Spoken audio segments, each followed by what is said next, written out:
शोभा जी, आपका बहुत बहुत स्वागत है। बहुत बहुत धन्यवाद। और वो खुशी का अवसर है और ऐसा अवसर भी है जबकि ये सोचना पड़ेगा कि हमने क्या हासिल किया, क्या खो दिया और क्या सुधार करना है, क्योंकि ऐसे अवसरों पर हमें अपना विचार एक बार फिर से करना कि क्या जिन लक्ष्यों को लेकर हम चले थे, जिन आदर्शों को हम लेके चले थे, क्या हम उनका पालन कर पा रहे हैं। अच्छा, संगीत के क्षेत्र से आप पिछले लंबे समय से जुड़ी हुई हैं, तो संगीत के क्षेत्र में आप क्या परिवर्तन इन वर्षों में देखती हैं?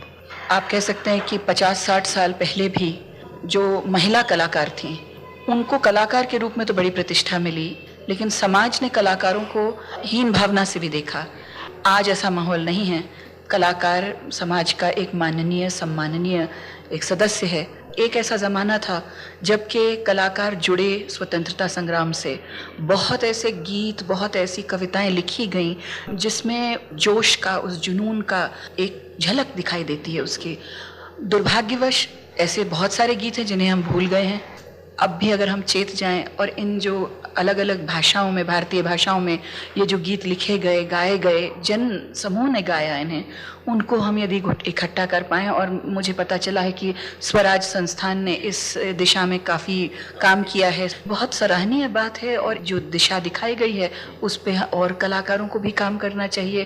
बिल्कुल ठीक कहा शोभा जी आपने कि हमें जो बीते तराने थे जिससे जोश और जुनून का जज्बा पैदा होता था देश के प्रति, उसको याद करने की बहुत ज़रूरत है। और एक बात और ये सामने आ रही है कि इतने वर्षों में संगीत का क्षेत्र काफ़ी विस्तृत हुआ, इसमें कोई शक नहीं है, लेकिन जड़ है जो जिसे आधार कहा जाता है, शास्त्रीय संगीत, वो कुछ बिखरा हुआ सा नजर आ रहा है। आपको क्या लगता है?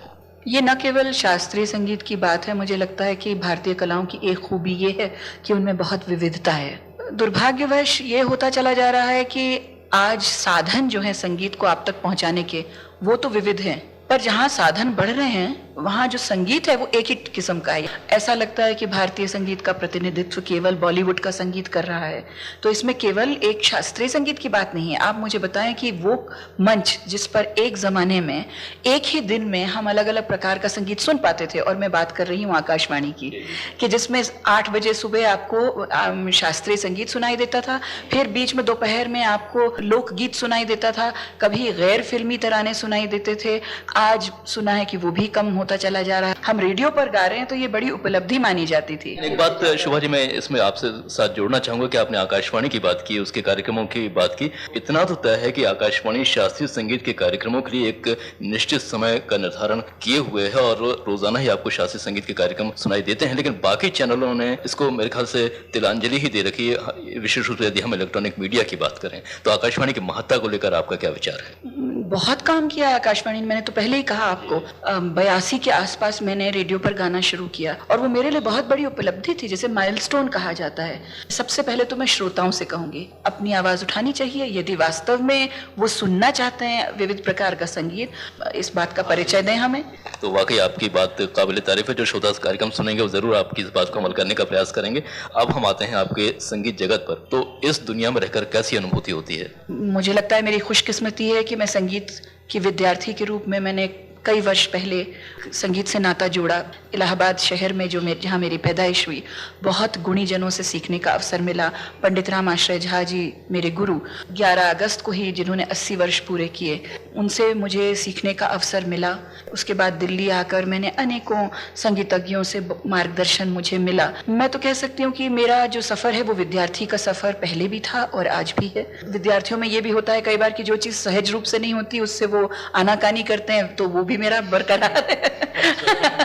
अच्छा शोभा जी, शास्त्रीय संगीत आप लंबे समय तक गाती रहीं, जैसे शुद्ध शास्त्रीय संगीत कहा जाए, लेकिन बीच में फिर ट्विस्ट आया अली मोरे अंगना से, तो इसने आपको एक अलग पहचान दी। लोगों के बीच जो मतलब जो शास्त्रीय संगीत के श्रोता नहीं थे उनके बीच भी आप उभरी, तो ये ट्विस्ट आपको कैसा लगा? ट्विस्ट तो मैं नहीं कहूँगी इसे, लेकिन हाँ ये ज़रूर है कि ये प्रश्न पता नहीं क्यों मुझसे या जो कलाकार हैं उनसे पूछा जाता है।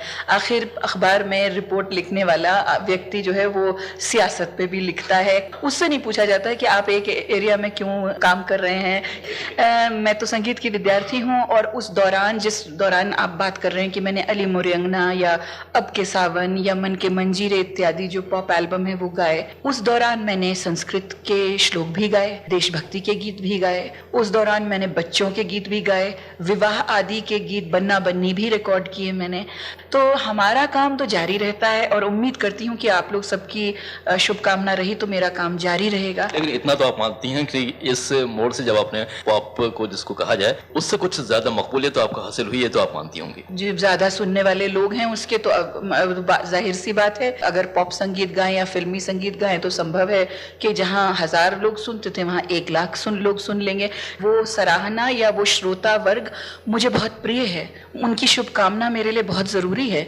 ऐसा कोई दौर मेरी यात्रा में नहीं रहा जबकि मैंने संगीत, शास्त्रीय संगीत त्याग दिया हो और केवल पॉप संगीत गा रही हूँ और फिर वापस उसकी ओर अब मेरा रुझान हो गया, ऐसा कभी नहीं हुआ। हम ये जान चाहेंगे शुभा जी की संगीत की महफिलें हैं या संगीत के समारोह हैं, वे आज जितने हो रहे हैं तो वो वाकई उतने पर्याप्त हैं या फिर उसका और प्रचार प्रसार संगीत का करना चाहिए, छोटी छोटी जगहों पर भी जाकर इसको और भी ज़्यादा उठाना चाहिए? ऐसे बहुत सारे युवा कलाकार हैं, अलग अलग प्रकार का संगीत सीख रहे हैं, लेकिन मंच नहीं मिलता उन्हें। इसलिए बहुत आवश्यक है कि हम केवल ये जो ड्राइंग रूम में आपस में बात कर लेते हैं कि देखिए क्या हो रहा है, आजकल तो किसी और प्रकार का संगीत नहीं सुनने को मिल रहा है, ये बातें छोड़ के अब हम समय आ गया है कि हम वास्तव में कुछ करें, जो अलग अलग प्रकार का संगीत है उसे मंच और अवसर दें। तो चलते चलते सुनने वालों से क्या कहना चाहती हैं?